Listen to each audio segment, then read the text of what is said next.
ശാന്ത എന്താ ഒന്നും പറയാത്തെ? എന്നാലും അവനൊന്നും ഇവിടെ വന്ന് കണ്ടു പറഞ്ഞൂടെ ഗോപാലേഷണ? എന്തൊക്കെയായാലും ഒരു വയറ്റിൽ പിറന്നല്ലേ. അത് ശാന്തയെ ആലോചിക്കേണ്ടതല്ലേ? നിങ്ങളെ 3 പേരെ ഒരു സ്ഥാനത്തെത്തിക്കാൻ അവൻ പെട്ട പാട് ഞാൻ പറഞ്ഞു തരണ്ടല്ലോ. ഇതൊന്നും ആലോചിക്കാതെ തൻകാര്യം മാത്രം നോക്കിയിരുന്നെങ്കിൽ അവന് നിലയ്ക്കാവോ? അവനിപ്പൊ എങ്ങനെയായിന്നാ ഗോപാലേഷൻ പറയണേ? 1500 ഉറുപ്പ്യ പെൻഷൻ കിട്ടുന്നുണ്ട്. 1.5 ലക്ഷം ഉറുപ്പ്യെങ്കിലും ബാങ്കിലുണ്ട്. ഇരിക്കണ വീടും പറമ്പും 1 ഏക്കറും 30 സെന്റും ഉണ്ട്. ഞാനോ ശിവനോ സുമയോ ഞങ്ങൾ ആരും അതിലൊരു അവകാശം ചോദിച്ചു ചെന്നിട്ടില്ല. അവൻ കഷ്ടപ്പെട്ടതും വളർത്തിയതും ഒക്കെ ഞങ്ങൾക്കറിയാം. അത്ര നന്ദിയില്ലാത്തവരൊന്നും അല്ല ഞങ്ങള്. അങ്ങനെ ആരെങ്കിലും പറഞ്ഞോ? അവൻ പെൻഷനായി വന്നിട്ട് 3-4 വർഷമായി. ഒരു കുടുംബമായിട്ട് ജീവിക്കണമെന്ന് അവനുമില്ലേ മോഹം? അമ്മയ്ക്ക് വയസ്സായി. ശാന്ത വേണ്ടേ ഈ വക കാര്യങ്ങളൊക്കെ ആലോചിച്ച് നടത്താൻ?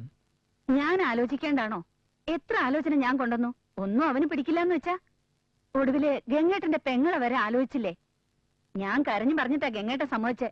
ദേ, എന്റെ ഭർത്താവായതുകൊണ്ട് പറയണല്ല. ഇന്നത്തെ നിലയ്ക്ക് ഗംഗേട്ടന്റെ വീടിന്റെ പടി ചവിട്ടാനുള്ള അർഹതയുണ്ടോ നമുക്ക്? എല്ലാം പറഞ്ഞ് സമ്മതിപ്പിച്ച് അവന്റെ അടുത്ത് പറഞ്ഞപ്പോ എന്താ പറഞ്ഞെന്നറിയോ? ഏടത്തിയുടെ ആ പൂതി മനസ്സിലിരിക്കട്ടെ എന്ന്. മുഖത്ത് അടി കൊണ്ടുപോലെ ഗംഗേട്ടന്.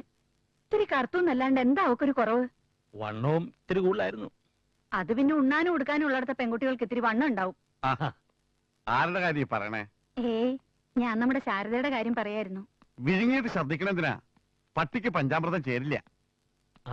അമ്മേ, ഞാൻ പോണു. എന്നിട്ട് എവിടെന്നാ പോവാല ആലോചന? എടപ്പാളെന്നാ. നടക്കോ? അതിപ്പോ പോയി കണ്ട് അന്വേഷിച്ചാലേ പറയാൻ പറ്റും. അപ്സരസുകൾ ആരെങ്കിലും വേണമെന്നാണല്ലോ മോഹം.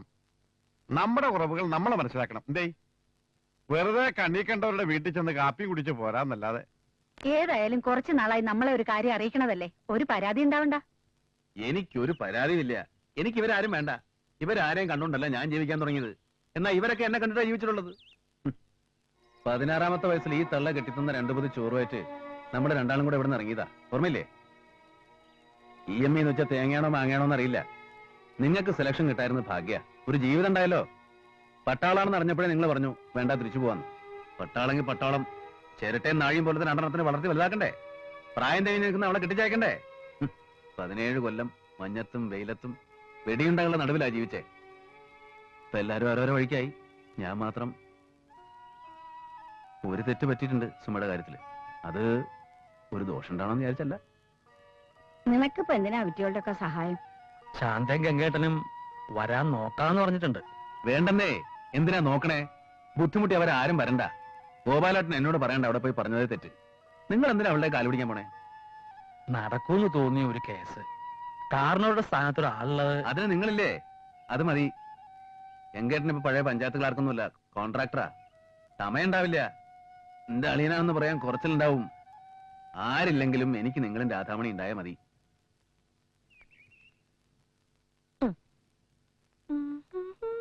അമ്മേ, അച്ഛൻ ചൂടാവണു. നീയേ ഒരു വിസിറി എടുത്ത് വീശി കൊടുക്ക്, ചൂടാറട്ടെ. ഞാൻ പോയി പറയും.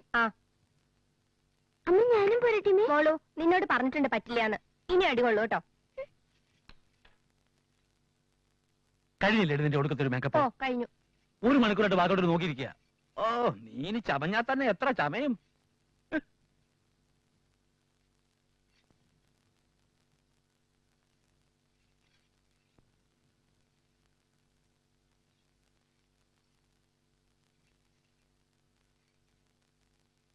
മോളെ, അടുക്കളയിൽ പോയി ഒരു ഗ്ലാസ് ചീരകൾ എടുത്തുണ്ടോ?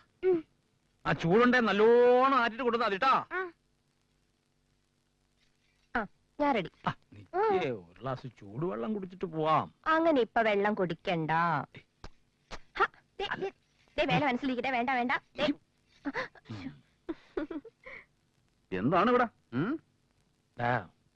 പട്ടാളക്കാരനായ ഡിസിപ്ലിൻ മാത്രം പോരാ, ഇത്തിരി ഔചിത്യം ആവാം. Sorry sorry sorry sorry.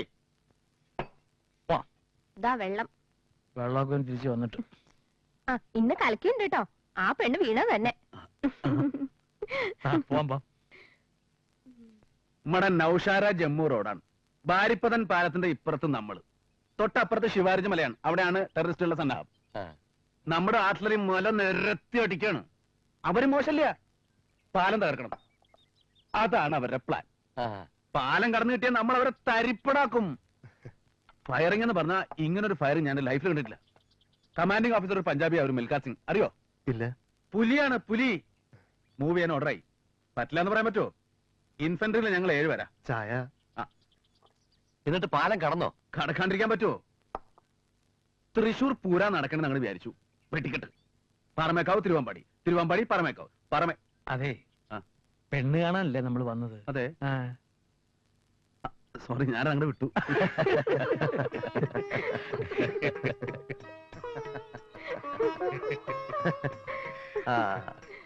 അവൾക്കത് പുതുമയൊന്നുമല്ല. എന്റെ കത്തി കുറെ കേക്കണതല്ലേ. അത് ഞങ്ങള് പട്ടാളക്കാരുടെ കുറ്റൊന്നുമല്ല. പറഞ്ഞാലും പറഞ്ഞാലും തീരാത്ത അനുഭവങ്ങൾ കടന്നു വന്നവരാ അല്ലേ സുധാകരൻ നായരെ? അതെ. ആ, ചായ തണുക്കും. ചായ തന്നാളോട് ഒരു വാക്കും ഉണ്ടാട്ടോ. സോറി. സുഭദ്ര എന്നല്ലേ പേര്? അല്ല, സുമിത്ര. ഓ, മറന്നു. സുമിത്ര, ചായ നന്നായിണ്ട്. ഒരു നന്ദി പറഞ്ഞേക്ക് സുമിത്രേ. താങ്ക്സ്. പെൺകുട്ടികളുടെ കല്യാണം ഒരുതരം കുതിരക്കച്ചവടമായിട്ടുണ്ട്. ആ മനസ്ഥിതിയായിട്ട് വരുന്നവർക്ക് എന്റെ മോളെ ഞാൻ കൊടുക്കില്ല. എന്റെ മോൾക്ക് കൊടുക്കേണ്ട എന്താന്ന് നിശ്ചയിക്കേണ്ടത് ഞാനാ. കച്ചവടക്കാരനല്ലാത്ത ഒരാള് വരാണ്ട് അവളിവിടെ നിന്നു പോവെങ്കി വേണ്ട. എന്തേ? ഞങ്ങള് കച്ചവടക്കാരാണ്, പെണ്ണുകെട്ട് കച്ചവടമല്ല. ഞങ്ങൾക്ക് ഒറ്റ ഡിമാൻഡേ ഉള്ളൂ, പെൺകുട്ടി നന്നായിരിക്കണം. എന്റെ കുറവുകള് എനിക്കറിയാം. എന്ത് കുറവ്? പ്രായോ? ആദ്യം ഇത്തിരി ഉള്ളതാ നല്ലത്. 34-ാമത്തെ വയസ്സിലാ ഞാൻ കെട്ടിയത്. പിന്നെ സുധാകരൻ നായർ പറഞ്ഞ പോലെ കാല് നാട്ടുകാർ തല്ലുപിടിച്ചതൊന്നുമല്ലല്ലോ, രാജ്യത്തിന് വേണ്ടി കൊടുത്തതല്ലേ. എന്റെ മോൾക്ക് അതൊരു കുറവായി തോന്നില്ല എന്നാ എന്റെ വിശ്വാസം.